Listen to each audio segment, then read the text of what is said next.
Hello and welcome to another interview with DJ Nocturna. I have the San Francisco band Octavian Winters joining me this afternoon.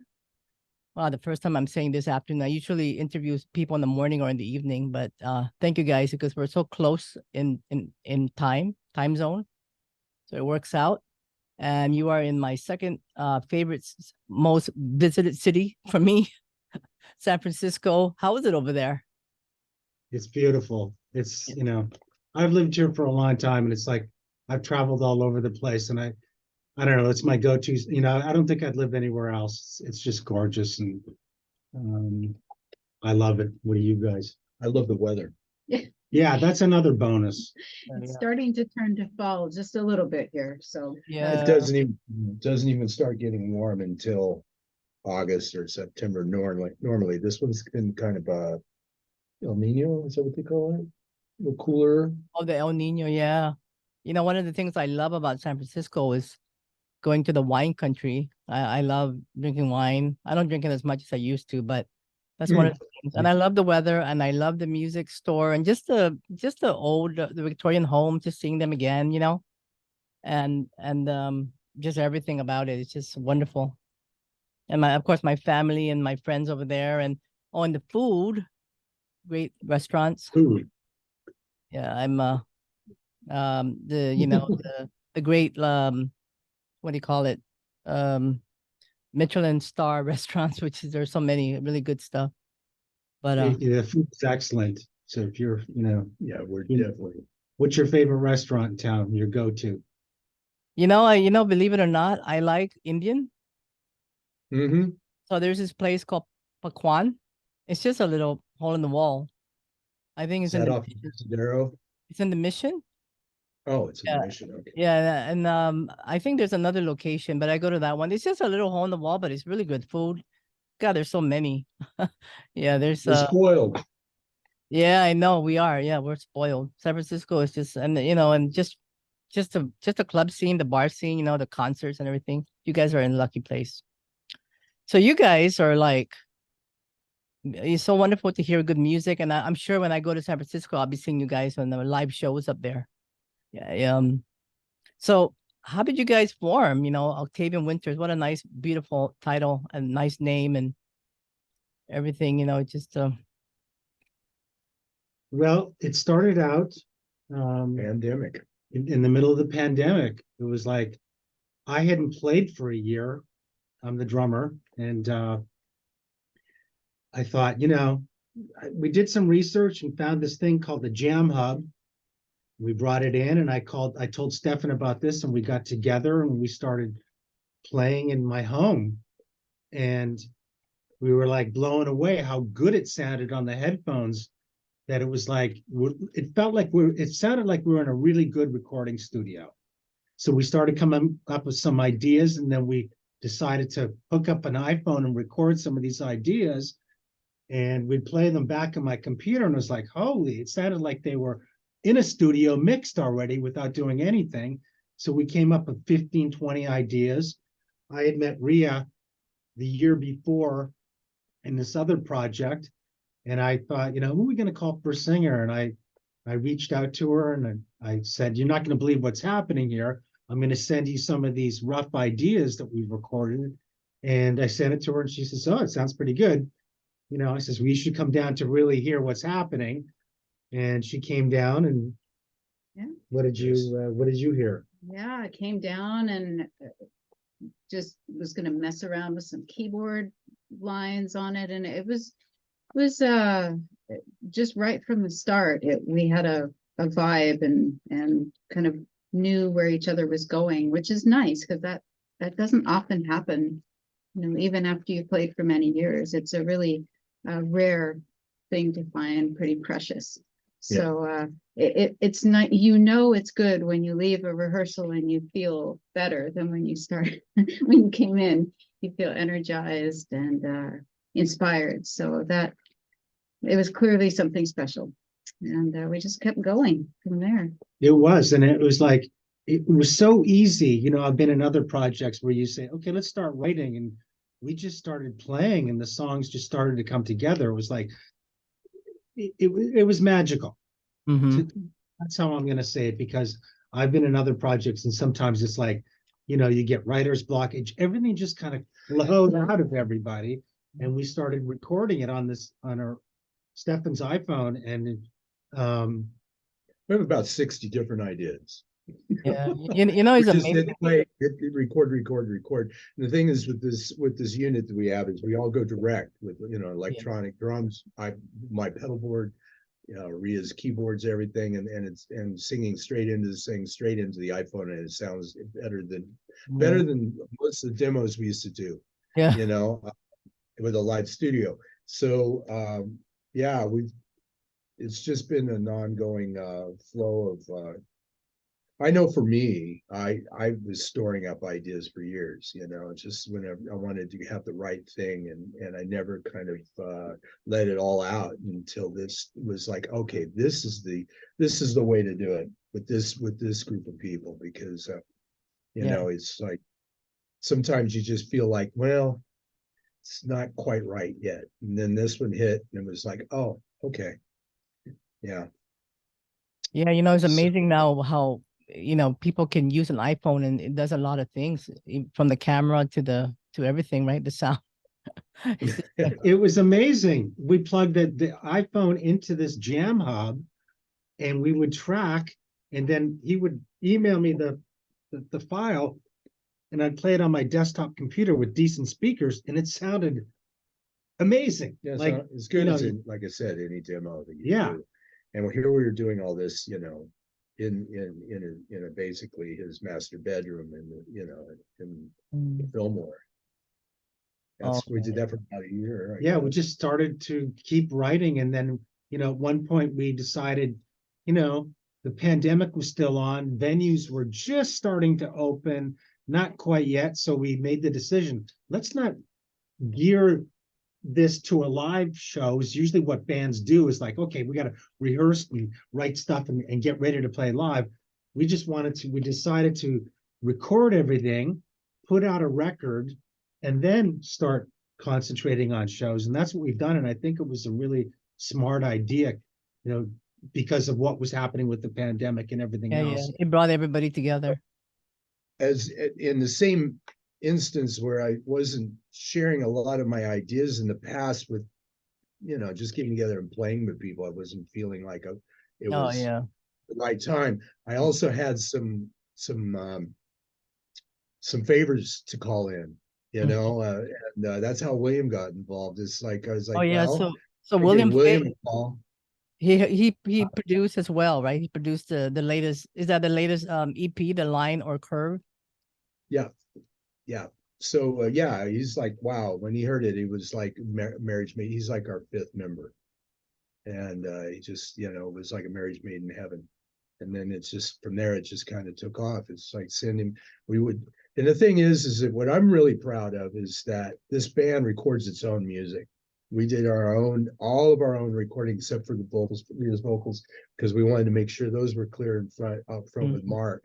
But the rest of it, we did, we took care of all that. We did all the engineering ourselves, which I'm very happy with. The tones, the guitar tones, the keyboards, everything, the drums, bass. And then William would, do his magic. Thank you. Yes, that's the word I'm looking for. I'd send him files, and it came back. When we heard On Dean the first time, it was just like, oh my gosh. So in the beginning, we said, let's just try this. We gave him On Dean. Let's see how it comes out. And he sent it back, and everyone was just like, oh my God. It was like, this is Sounds really perfect. Which is not always like that, we gave him full control to do it on his own. He sent it back and says, if you want any changes or anything, and it was perfect, right? First mix. So tell me a little bit about the name of your project, Octavian Winters. How did that come about? It's wonderful. Well, Octavian, it sounds good. Even though the eighth, it means the eighth.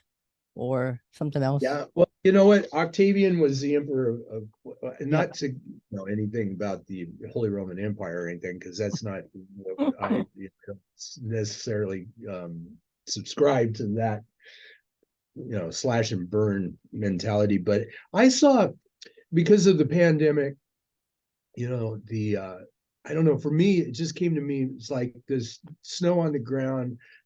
Emperor Octavian, I think, sent the troops to Brittany and stuff, and they were in England, and they were trying their best to take over. They couldn't really take over the Brits like they wanted, and it's like the Winters part is just like, it's like the dark night of the soul. I mean, it's like I just see these Roman guys suffering in the snow with these pylons of fire, trying to stay warm and stuff. And it was like, it had something to do with the pandemic. It had a lot to do with Octavian is like the number 8, which is, of course, the 8 notes in the scale. Thank you.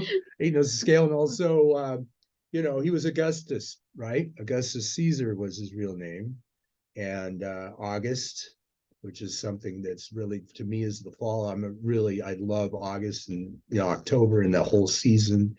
And just, I don't even know how to.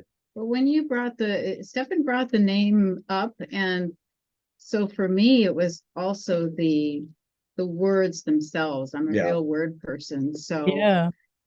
And I have synesthesia. So for me, words like letters, numbers, and sounds all have colors and textures associated. So for me, the name itself had this beautiful color combination that was very rich and dark. I feel that too, actually, I mean, I don't have synesthesia, but I was going to ask you about that. Do you consider that an amazing gift to feel?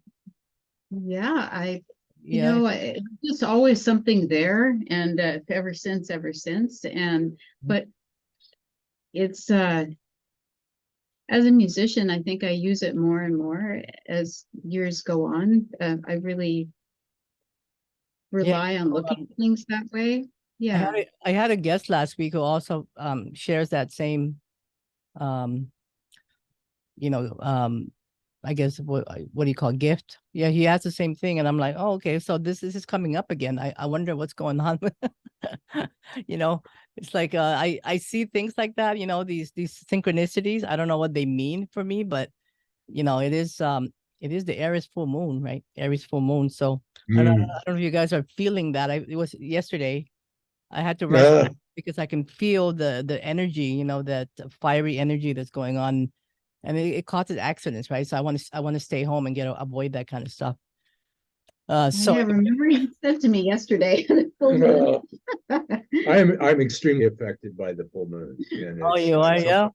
Some of them are easier than others, and this one has been kind of rough. What are your signs? I'm an Aries moon. Oh, you are? Oh, okay, there you go. What about you? What about you guys? Double Libra. Oh, with a Leo moon. well, the Libra, the North Node is in Libra now. Libra and I'm off floating in the air. Like you just have to grab me down. Yeah. How about you, Randy? Well, I'm a Leo, so what does that mean? Okay. These guys are the. It's funny, but everybody He's the Mick Jagger of the band. People I interview, they seem to be connected to me in somehow. They're brought in, I believe that. I really do. I'm a Sagittarius sun with a Taurus moon and a Scorpio rising. So you're a Leo rising as well. No, Scorpio. Oh, Scorpio. Oh, sorry. I thought Scorpio ascended. Yeah. And so it's great. I mean, I love communicating with people and seeing how this connection seems to fall into place, And Ria, another thing I wanted to bring up is I know you left your master's. I don't know if you were kind of complete your master's in physics, which is just amazing to have that kind of background for music. Is that right?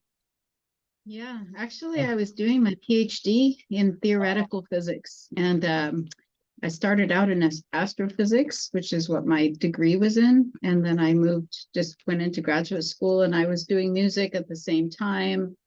I was playing in bands. I was playing harp a lot as well, and doing, I guess, kind of a music therapy sort of thing. I would play concerts, but also go into different facilities, hospice, and elder care facilities. And I got really fascinated with how music affected people positively.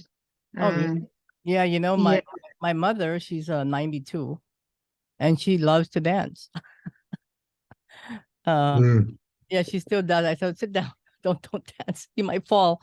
But yeah, It's profound, the experience, how music affects people. I remember having people tell me at these facilities and these hospices, they say, after this concert, after you played, and then Mr. Jones or whatever, he ate more, he didn't need his pain medication, or he slept better. Like those kind of stories I was hearing was really interesting to me. So I just started going more and more into playing music professionally.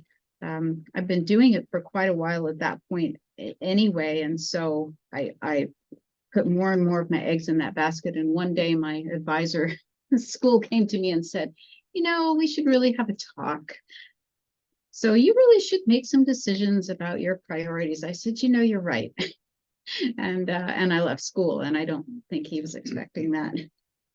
And so you can that always, was, I guess you can always go back whenever you want to, right? yeah, I would have to do a lot of relearning, I think, at this point. So But it was fascinating, yeah. so the name of your EP is also a very interesting one. The line or curve. Mhm. Why Can the line can or you curve? talk a little bit about that? I think is I mean, I look at my shirt. I wanted to wear something that kind of corresponds to something. I don't. It's a That's, line. I don't know if it's a curve, but it's good enough. yeah, lines are good. So yeah, I mean, lines and curves are what we use to make all kinds of symbols that are used to communicate with the world, whether through art or through writing, and also through magic. So like magical Signals. symbols and sigils and it's all about having the right lines and the right curves and the right places to make something happen, right? Yeah, but for me too, is almost like the path. It's the path you're on. A lot of times, you think you're supposed to go from point A to point B, but it's a roundabout. A lot of times, it's a roundabout job, right? I mean, it's like you take it like you said. You go for your physics thing, and all of a sudden you're playing music, and that's where your joy is, and where the magic happens. And even with sigils, it's like it's connecting a point. I'm not going to get into the magic of the gematria and stuff, but the magical squares and whatnot, where you have your numbers and you have to go from one to another. A lot of times it's a mixture of straight lines and curves, and it's and then where they cross and whatnot. It's like for us, it's like for me, it's taken a roundabout journey to get to where I am today. It's not been, oh, I'm going to do this thing and go there. And it's always been in my mind. It's always been a part of my life, but it's taken a very roundabout, path to get there. So. And the idea of having a choice at every point, right? I might take a line, taking a curve, like what is at this particular moment in this particular environment, what is my choice here? And that's or where you led. We're constantly having in that state of making those choices. So Yeah. yeah. This EP, it has 5 songs, right? And it's gonna be released in a couple of weeks or so. Is that right? October 13th, Friday, October 13th. Yeah. Oh, Friday the 13th. Oh, do you guys have any short stories to that you remember about when you were making this album that's kind of significant? It seems like there's some kind of magic that came about. I can tell a really short story about the very first recording Undine, putting down the vocals for Undine, the very On the first vocals I put down completely for the album or for the EP. And it was in the dark of winter. It was actually right around the solstice. And I was I was doing them in a closet, taking care of my mother who had COVID.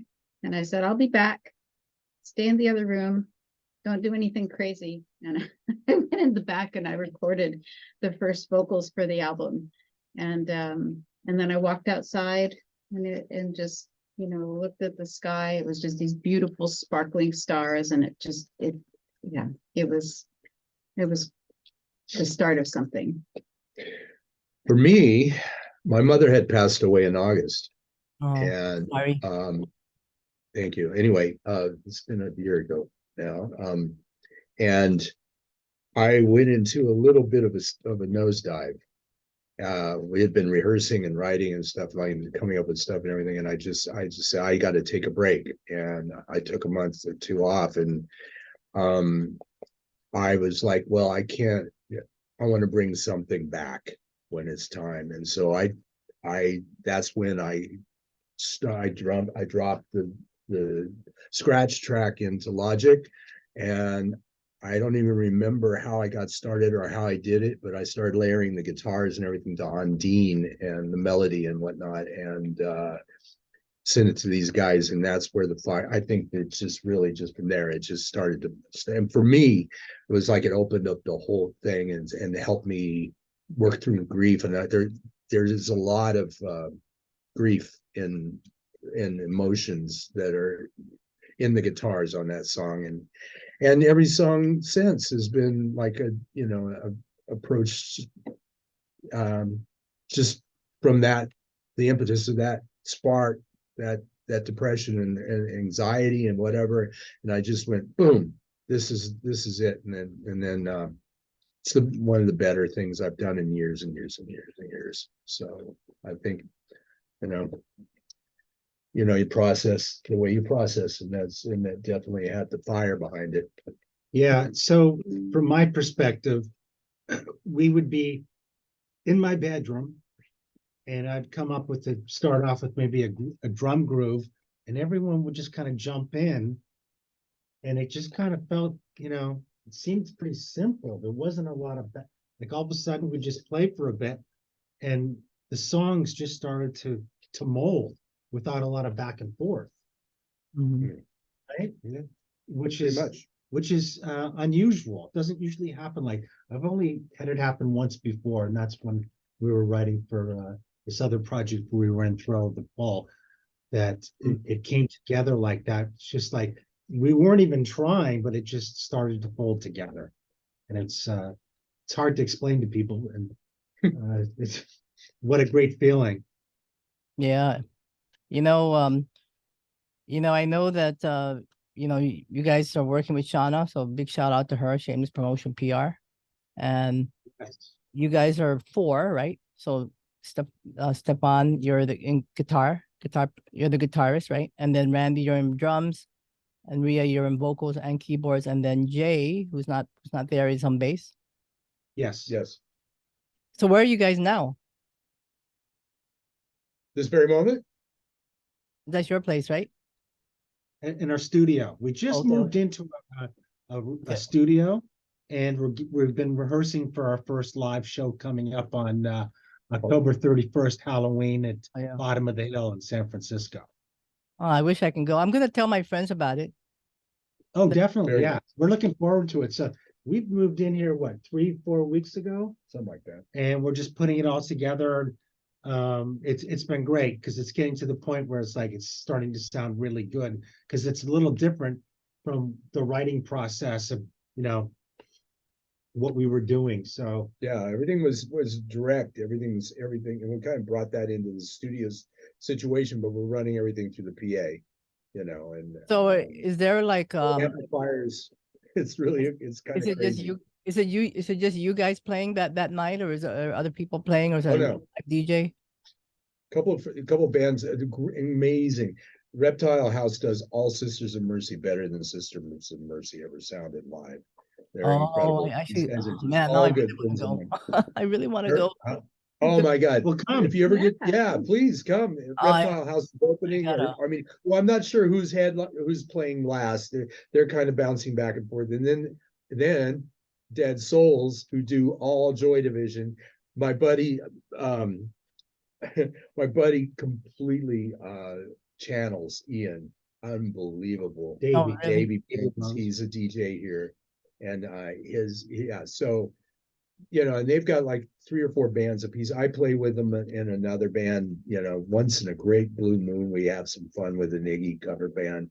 And so it's going to be a real family affair and Oh. like a lot of fun for Halloween. What's better for Halloween than a couple real amazing tribute bands and us and letting us come and do our first show in the midst of all this. It's gonna be a lot of Yeah. fun. No, that's gonna be a great show.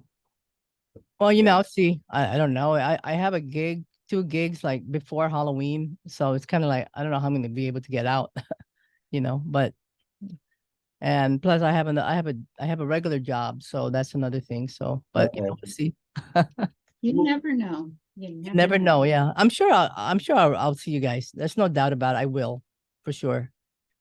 It's just Is the wave still in Waikiki? no, that's been gone for a while. But I used to go there. It was like the best.